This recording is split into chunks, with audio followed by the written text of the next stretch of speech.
আজকে সুদূর মালয়েশিয়াতে আজকে এনটিভির প্রতিষ্ঠাবার্ষিকী পালন করার পাশাপাশি এনটিভির সাথে সংশ্লিষ্ট যারা আছেন তারা অক্লান্ত পরিশ্রম করে যাচ্ছেন। আসলে শুধু বাংলাদেশ থেকে এই মালয়েশিয়াতে আমাদের বাংলাদেশের পদার্পণটা সহজ ছিল না।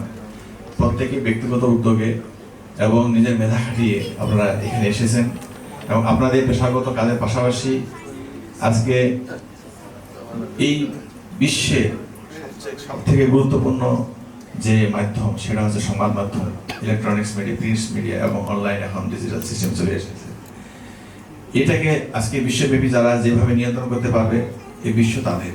যেমন একজন উদ্যোক্তা একটা প্রোডাকশন করার পরে আপনার কিছু পণ্য উৎপাদন করলো, সেটা সে জনগণের সামনে পৌঁছে দেওয়ার জন্য এই মিডিয়ার আশ্রয় নিতে হয় এবং এই মিডিয়ার মাধ্যমে এটা আপনি যত সুচারুরূপে দ্রুত আপনার প্রতিপক্ষের তুলনায় পৌঁছে দিতে পারবেন, ততই এটা মানুষের সামনে প্রসারিত হবে, বাজার আপনার নিয়ন্ত্রণে চলে আসবে। অর্থাৎ মিডিয়া সমাজের দর্পণ।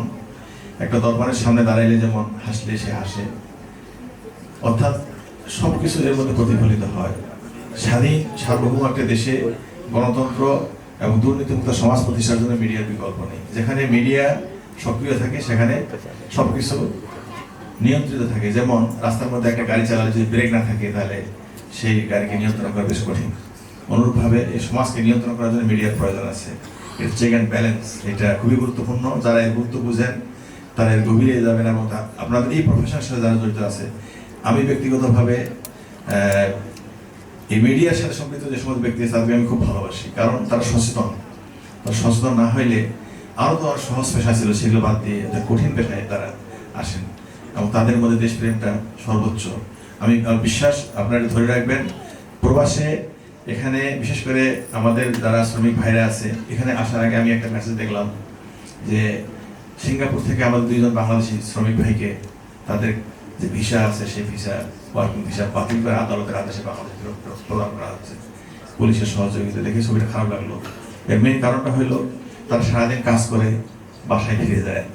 বাসায় ফিরে যাওয়ার পরে তারা মোবাইলটা হাতে নেয়, নিয়ে তার ফেসবুক, ইন্টারনেট বিভিন্নভাবে তারা ঘাটাঘাটি করে এবং সেখানে লাইক, কমেন্ট, শেয়ার বিভিন্ন ধরনের তথ্য দিয়ে থাকে যেগুলো ওই দেশের জন্য ভালো না। যেমন উপসাগরে যুদ্ধ হচ্ছে, একটা বিমান ধ্বংস হইলো বা একটা বম্বিং হলো, একটা ক্ষেপণাস্ত্র নিক্ষেপ করলো, আপনি লাইক দিলেন, কমেন্টস দিলেন, একটা বাট আপনি হয়তো মনে করেন এটা কিছু না, বাট এটা একটা জাতিকে রিপ্রেজেন্ট করে। আমাদের একজন নাগরিক হিসাবে যখন আপনি করেন 18 কোটি মানুষের উপরে অন্যরা নজরদারি করে যে আমাদের এটা ক্ষতি করবে কিনা, সন্দেহ সৃষ্টি করে। এই জন্য আমাদের যেটা প্রয়োজন সেটা আমরা করব। আমাদেরকে আবেগপ্রবণ হলে চলবে না, বাস্তবতাকে মেনে নিয়ে আমাদেরকে খুব সতর্কতার সাথে কাজ করতে হবে এবং নিজের অবস্থানটাকে শক্ত করতে হবে। আমার বিশ্বাস এনটিভি এই ভূমিকাটা পালন করে যাচ্ছে এবং আগামীতেও তারা সক্ষম হবে। আপনাদের সবার সাফল্য ও মঙ্গল কামনা